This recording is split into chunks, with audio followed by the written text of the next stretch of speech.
Oi, meu nome é Luciana, tenho 32 anos, moro na cidade de São Paulo, como acho que dá pra perceber pelo sotaque, mas nasci no interior, uma cidade chamada São José dos Campos. Eu não sou a única albina da minha família, eu tenho 2 tios albinos e meu pai. Os 3 são irmãos, são os únicos irmãos, e os 3 são albinos. Antes deles, a gente não sabe de ninguém que seja albino. A gente desconfia que o meu bisavô, o avô do meu pai, fosse albino, porque parece que ele era muito loiro, muito branco, na verdade muito vermelho, segundo conta, mas não dá pra saber se ele só é muito loiro ou se ele era albino. E depois de mim também, por enquanto, não apareceu mais ninguém.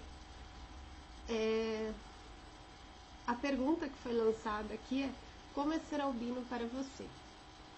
Como é ser albino para mim é uma visão que foi mudando muito ao longo da minha vida. E eu vou tentar resumir, né? Apesar de a minha vida já ser meio longa, eu vou tentar fazer um vídeo que dure menos de 2 horas. Vou tentar explicar um pouquinho o contexto em que eu nasci. O meu pai e os meus irmãos, como já disse, albinos, pelo que o meu pai conta, foram criados de um modo a enxergar o albinismo como uma coisa ruim, negativa. Segundo a visão do meu pai, né?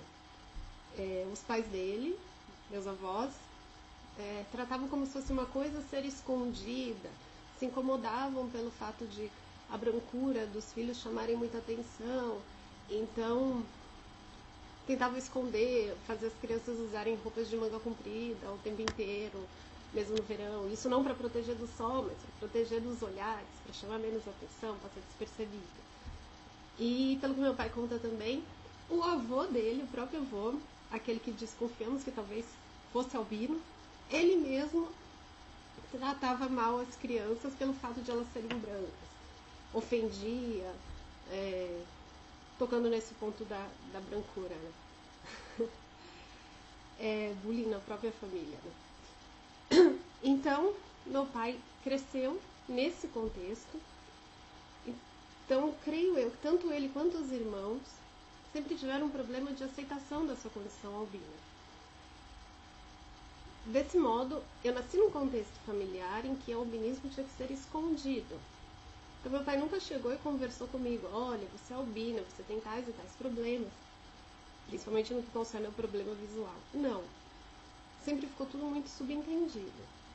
Então, assim, quando eu era pequenininha, eu não tinha percebido que eu era diferente das outras pessoas. Porque, afinal de contas, eu tinha um pai igual a mim e 2 tios iguais a mim. Então, pra mim, eu era normal. E aí eu só achava estranho porque as pessoas na rua não achavam normal, né? Todo mundo olhava, comentava sobre a cor do cabelo, a cor da pele, coisa e tal. Mas eu acho que eu comecei a perceber mesmo que tinha alguma coisa de diferente na época da alfabetização. Lá pela primeira série, pré-primeira série. Porque eu percebia que eu não conseguia enxergar o que estava na lousa, mesmo sentando na primeira carteira, e todas as outras crianças conseguiam. E aí que eu vi que o que tinha de diferente em mim não era só ser mais branca e mais loira que as outras crianças, mas que eu tinha algum problema para enxergar também. Só que não existia essa troca de informações entre mim e meus pais. Então, eu acabei sozinha tentando me virar nesse sentido. A saída que eu encontrei foi começar a levantar, ir lá, olhar o que estava escrito na lousa, voltar, sentar, escrever. Levantar, ir lá, voltar, sentar e escrever. As outras criancinhas me xingavam, mas tudo bem. E alguns professores perceberam isso, né? Que eu tinha dificuldade visual e tentavam me pôr sentada mais na frente. Eu já cheguei a sentar com a minha carteira em cima do tablado, na cara da lousa mesmo, porque os professores achavam que aquilo ia resolver, mas é claro que não resolve, só piora a situação, né? além de você só enxergar o que está imediatamente à sua frente e não o que está lá pro outro lado, você ainda fica posto em destaque, né? Você já é diferente e essa diferença ainda mais ressaltada, como se você estivesse num palco de exibição. Mas isso assim, os professores não entendem essa dificuldade visual, não entendem que aquilo ali não vai resolver, que muito provavelmente a criança pode sentar o mais à frente que for, ela não vai enxergar, ou não vai enxergar a lousa inteira, como eu nunca enxerguei lousa, e só vai ressaltar a diferença dela e colocá-la numa situação de exposição. Como meu pai também teve sempre que se virar sozinho, por causa da postura dos meus avós, como eu já disse, e porque o avô dele faleceu logo cedo, então ele teve que começar a trabalhar cedo, então trabalhava e estudava ao mesmo tempo e não tinha paz para irem lá explicar para os professores as dificuldades dele. Acho que por isso ele também não percebeu que ele deveria fazer isso. Então os professores não foram alertados, eu mesma não fui alertada, e ou os professores não percebiam, quando percebiam, lidavam da maneira errada. Bom, enfim, quanto à questão visual, eu sempre tive bastante dificuldade na escola, no sentido de não enxergar a lousa. No começo da alfabetização eu fiquei para trás das outras crianças da turma, eu até fui mudada para uma turma mais fraca, porque lógico, eu não enxergava como é que eu ia aprender. Depois eu comecei a buscar meios de ver, que era levantar e até lá olhar. E aí eu fui me recuperando, voltei para a turma mais forte e segui a vida escolar assim, sem nunca pedir ajuda para ninguém e sem nunca enxergar a lousa também. Isso só ficou ruim para mim na época da faculdade, porque até o colegial, assim, a escola tem sempre cartilha, um livro de apoio que é seguido à risca pelos professores. Quando chega na faculdade, isso não existe mais. Não tem livro, o professor passa a aula na lousa do jeito que quer, e aí eu tive bastante dificuldade na faculdade, reprovei várias matérias, coisa que nunca tinha acontecido comigo na escola. Cheguei até a ficar deprimida. Tentei pedir ajuda para alguns professores, explicar uma situação, pedir para o professor, poxa, se você prepara a aula antes, tira uma cópia para mim, me dá o papel para eu poder ir acompanhando a aula. Mas eu nunca fui bem recebida quando pedi esse tipo de ajuda. Os professores achavam que eu estava pedindo para ser, sei lá, tratada de uma maneira especial, como se eu estivesse pedindo para eles terem dosinha de mim, serem bonzinhos comigo, e não era nada daquilo. Eu lembro uma vez que eu comentei isso com o professor, né, que eu precisava das aulas antes, tal, de ajuda porque eu não enxergava, não sei o quê. E ele me deu uma lição de moral, um sermão, porque ele era negro, ele era do Suriname, e ele começou a falar das dificuldades que ele enfrentou, do preconceito, não sei o quê, e que mesmo assim ele se formou e virou doutor e patati patatá, então que eu tinha que me virar sozinha e fazer o mesmo. Mas não se compara uma coisa com a outra, né? Eu tava falando de um problema técnico, eu não conseguia enxergar a aula, como é que eu ia acompanhar a aula sem enxergá-la.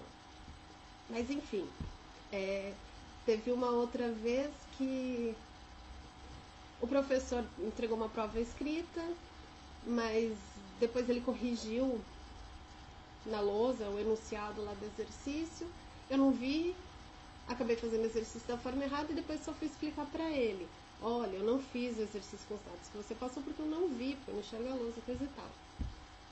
Aí o que o cara fez? Escreveu bem grande na minha prova, assim, problema visual. E quando foi entregar as notas, me entregou a prova com aquele cartaz escrito problema visual e falou pra mim, bem alto, pra sala inteira saber, que ele tinha me dado o ponto daquele exercício, já que eu não tinha enxergado a correção, tal, coisa e tal. E eu me senti exposta, claro. E eu acho que o que a maioria de nós mais detesta é de ser exposto. Porque a gente já chama atenção só pelo fato de ser diferente. E quando alguém fica chamando ainda mais atenção pra cima da gente, eu acho que isso acaba sendo constrangedor. Bom, enfim, depois dessas experiências, eu desisti de pedir ajuda para qualquer pessoa na faculdade e me virei sozinha. Foi bastante difícil. Realmente, para uma pessoa com albinismo, exige muito mais esforço do que para uma pessoa que enxerga normal para estudar, porque afinal de contas você tem que entender tudo só de ouvido, já que você não consegue acompanhar vendo. Imagina fazer isso com matérias de exato. É muito difícil. Mas não é impossível. Então eu acho que assim, nessa parte, digamos assim, de estudo e profissional, eu até que acabei me saindo bem, embora tenha ficado chateada, até deprimida. Eu realmente fiquei deprimida na época da faculdade, em alguns momentos. Mas com muito esforço você consegue superar. Eu acho que o pior, pelo menos para mim foi o pior, era na parte pessoal. Como não se falava do assunto na minha família com naturalidade, eu não enxergava aquilo com naturalidade. E, na verdade, eu tinha um sentimento de rejeição que eu não conseguia traduzir em palavras. Tipo, eu sinto isso porque eu sou albino. Eu não conseguia fazer essa racionalização. Eu só tinha um sentimento de inadequação que eu não sabia ao que se devia. E que se devia a isso.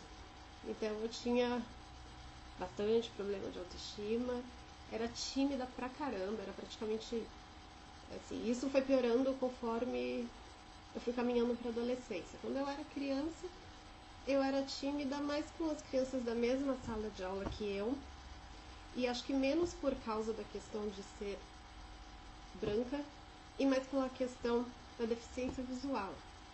Porque como elas estudavam comigo na mesma sala, elas viram que eu era diferente, que eu precisava levantar para eu olhar a lousa, que eu precisava colar a cara no caderno ou no livro para ler. E isso me incomodava, elas saberem dessa minha fraqueza, entre aspas, né? Que não é fraqueza, mas eu via daquela forma. Isso me incomodava e então eu ficava mais fechada com relação a essas crianças que eram da mesma sala que eu. Mas eu interagia com outras crianças que não sabiam do meu problema visual numa boa. Então a questão de ser branca não me incomodava tanto. Começou a me incomodar, eu acho, mais para adolescência. Porque aquela coisa de todo adolescente querer ser aceito, querer ser bonitinho, e tem aquela tiraçãozinha de sarro. Até que no meu caso não tinha tanto, por incrível que pareça. Mas então eu acho que partia mais de mim do que das outras pessoas. Mas na adolescência eu comecei a perceber que fisicamente eu era muito diferente. E aquilo começou a me incomodar de alguma maneira e eu me retraí muito. Então na adolescência eu era muito tímida, tinha pouquíssimos amigos. Em questão de namoro, assim, fracasso total, porque era muito tímida e tinha uma autoestima péssima. E eu acho que isso foi melhorando depois dos 20 anos, depois que eu mudei para São Paulo. Não sei se por ser uma cidade maior, então tem pessoas de tudo quanto é jeito e ninguém presta muita atenção se você é diferente, pelo menos presta menos atenção que no interior, ou se foi porque eu fui amadurecendo. Mas eu acho que o ponto alto, assim, para eu mudar a minha forma de enxergar o albinismo na questão da minha vida pessoal foi quando eu conheci outros branquinhos na internet. Foi no Orkut, num grupo criado pela Andresa Cavalli, chamado Albinos do Meu Brasil. Aí a gente se conheceu pessoalmente, depois de pouca conversa pela internet, a gente já se conheceu pessoalmente, e aí eu conheci outras formas de ver e de lidar com o albinismo, outras opiniões, pude compartilhar experiências, então eu pude fazer assim, o que na minha família não dava para fazer, que era discutir o assunto, chorar, desabafar, rir, porque afinal de contas também tem um lado engraçado, né? E eu acho que isso foi mudando a minha visão sobre o albinismo, ela foi se tornando menos negativa, minha autoestima foi melhorando. Hoje a minha autoestima é razoável. Eu não sou mais tão tímida, embora eu ainda não goste de muita exposição, de pessoas me olhando, porque isso me remete à infância, né? Mas eu aprendi também que nem sempre a pessoa está te olhando de uma forma crítica. Nem sempre ela está te olhando e pensando, nossa, que branco, que horror.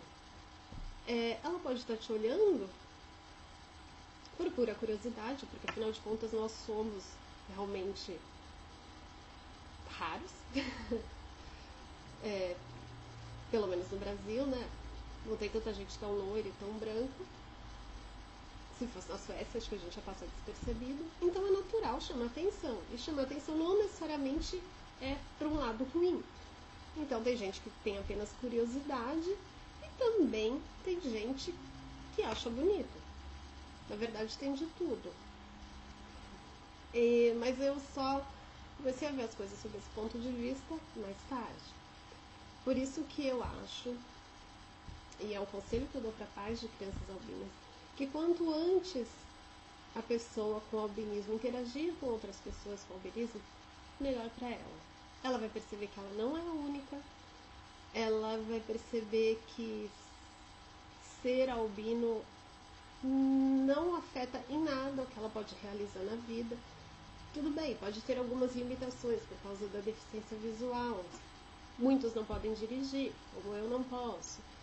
Mas assim, não poder dirigir é quase nada. Poxa, tem gente que não pode andar. Então, assim, eu vou reclamar porque eu não posso dirigir. Eu não posso dirigir, mas eu posso fazer milhares de outras coisas. Exige mais esforço, principalmente na parte profissional? Exige. Mas eu acho que tudo é uma questão de postura. Existe preconceito? Existe. Também é uma questão de postura. É claro que você não pode mudar a cabecinha pequena de algumas pessoas, então você não vai escapar totalmente de tentativas de bullying, de comentários ridículos, de pessoas na rua te mandando ir tomar sol, coisas assim. Mas a forma como você se põe, se você se coloca numa postura autoconfiante, você desperta o respeito das pessoas. Então, a forma como você enxerga a questão e como você lida com ela faz toda a diferença. Hoje eu fico pensando, quanto tempo eu perdi quando era novinha, com aqueles vários problemas de autoestima, sabe? Depois de um tempo, assim, quando você é mais velho, viveu bastante, como eu, você percebe, é o que eu já tinha escrito naquela postagem que eu fiz pro blog do Roberto Biscar. A pessoa vai olhar pra você uma vez e pensar, nossa, como ela é branca, vai ter curiosidade. Você vai explicar que você é albino, que isso, que aquilo outro, que você tem deficiência visual, patati, patatá, não sei o que. Ela não vai olhar pra você pra sempre e pensar a mesma coisa. O que ela vai pensar de você vai depender do convívio que vocês têm. Então, sabe,